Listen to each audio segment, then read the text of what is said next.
आज मैं आपके लिए लेकर आई हूँ फेस्टिवल स्पेशल मीठी मठरी की रेसिपी। ये मठरी सबके घर बनती ही बनती है त्योहारों में। बहुत ही खस्ता एकदम बिस्किट जैसी ये बन करके रेडी होती है और बहुत ही आसान है इसे बनाना। तो आज मैं वही ऑथेंटिक और स्टेप बाय स्टेप आपको सारी चीज़ें बताऊंगी। बहुत ही इजीली ये बन करके रेडी हो जाता है और बहुत ही खस्ता एकदम बिस्किट जैसे ही बनता है। तो चलिए हम इसकी रेसिपी देख लेते हैं।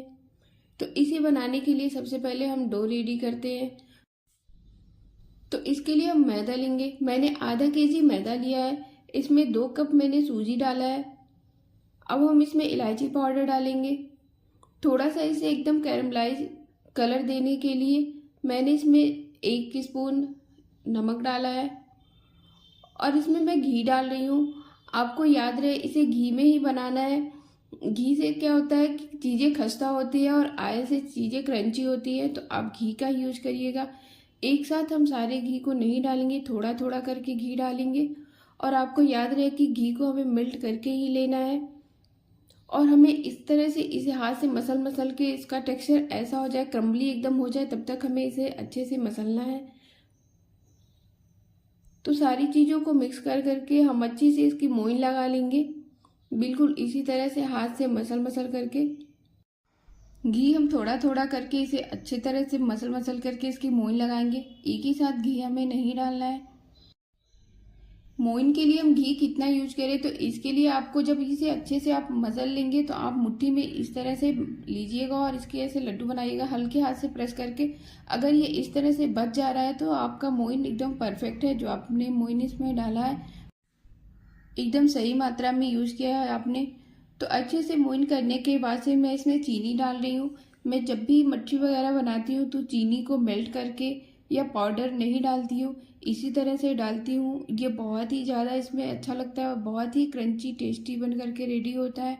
तो जब भी आप इस तरह की मट्ठी बनाइएगा तो एक बार चीनी को इस तरह से डाल करके देखिएगा, एकदम ये बिस्किट जैसे बनता है। अब हम इसमें थोड़ा थोड़ा पानी डाल करके इसकी डो बना करके रेडी कर लेंगे। पानी मैंने गुनगुना यूज किया है, तो गुनगुना पानी ही डालिएगा। इससे डो एकदम अच्छे से बन के रेडी हो जाता है। और हमें एकदम आटे जैसे इसकी डो को नहीं लगाना है। इसी तरह से हमें बस ये अच्छे से सारी चीज़ें एक साथ मिक्स हो जाए, इसी तरह से डो बनानी है हमें। आटे जैसे जैसे हम रोटी के आटे का डो बनाते हैं उस तरह से हमें नहीं बनाना है। तो डो हमारा बन करके रेडी हो गया है। अब हम आटे का थोड़ा सा पोर्शन लेंगे। इस तरह से हाथ की हेल्प से इसे हम बढ़ा लेंगे और छोटे छोटे पीसेस में इसकी लोइयाँ तोड़ लेंगे, बिल्कुल इसी तरह से। और इस तरह से हाथ से हम इसे हाथ प्रेस करके अच्छी सी शेप दे देंगे। मैंने इसे बिस्किट जैसे शेप दिया हुआ है, आप इसे अपने पसंद की शेप दे सकते हैं। तो दोस्तों आप एक बार इस तरह से इसे बना करके ज़रूर ट्राई करिएगा। ये बहुत ही इजी और बहुत ही टेस्टी बन करके रेडी हुआ था और एकदम खस्ता बन के रेडी हुआ था।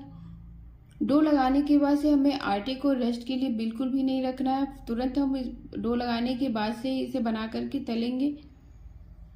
तो इसे तलने के लिए मैंने ऑयल को पहले से ही गर्म होने के लिए रख दिया था। आप इसमें थोड़ा सा आटा डाल के देख लीजिएगा, अगर झाग जैसे बन रहा है तो ऑयल आपका गर्म हो चुका है। बहुत ज़्यादा गर्म हमें नहीं करना है ऑयल को। और गैस की एकदम लो फ्लेम पर हम इसे तल लेंगे। मीठी मट्ठी हो या खस्ता नमक वाले कुछ भी हो, वो गैस की लो फ्लेम पर ही हम इसे तलते हैं। तो इससे इसका कलर भी बहुत ही ज़्यादा अच्छा आता है और ये एकदम अंदर तक पक जाता है और एकदम खस्ता एकदम बिस्किट जैसे बन करके रेडी होता है। तो जब भी आप मट्ठी वगैरह बनाइए तो आप एकदम गैस की लो फ्लेम पर ही उसे तलिए। और इसकी जो डो बनाते हैं हम एकदम स्टिफ बनाते हैं। जितना आप बना सकते हैं उतना आप इसे स्टिफ बनाइए एकदम।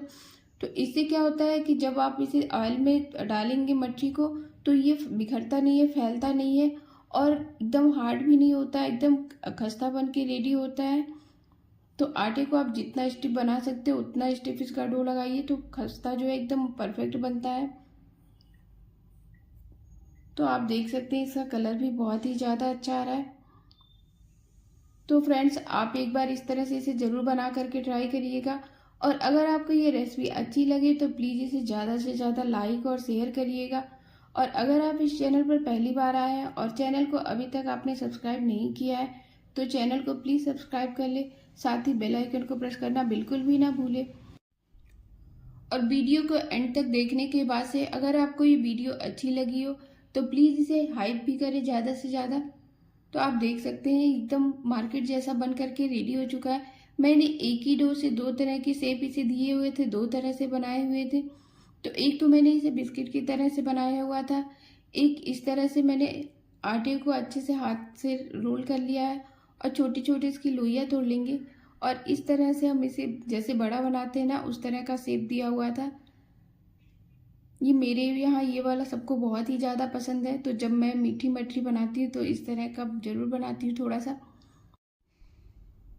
तो आप इस तरह से ये वाला शेप दे करके एक बार ज़रूर इसे ट्राई करिएगा, ये बहुत ही ज़्यादा अच्छा लगता है। तो हम सेम प्रोसेस से जैसे अभी मैंने मीठी वाली मठरी को तला हुआ था उसी तरह से हम इसे भी गैस की एकदम लो फ्लेम पर तल लेंगे। आप देख सकते हैं ऑयल कितना कम गर्म है। उसमें सारी मठरी को हम डालेंगे। हमें मठरी डालने के तुरंत बाद से नहीं चलाना होता, नहीं तो ये टूटने लग जाता है। थोड़ी देर बाद हम इसे इस तरह से ही छोड़ देते हैं। जब ये ऐसे लगे कि थोड़ा सा ये पक चुका है उसके बाद से हम इसकी दूसरी साइड पलट देंगे।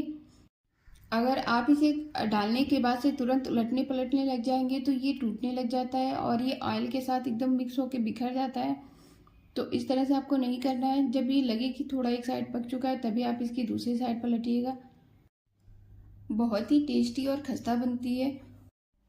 मार्केट में जो इस तरह की चीज़ें मीठी मठरी, नमक वाली मठरी, खस्ता, नमकीन जो सारी चीज़ें बनाते हैं वो बहुत ही मिलावट होती है उसमें, और उस एक ही ऑयल में वो सारी चीज़ों को कई बार तले हुए होते हैं। तो इन सब चीज़ों से आप बचिए और आप इसे घर पर ही बना लीजिएगा और आप इसे बना करके स्टोर भी कर सकते हैं महीनों तक।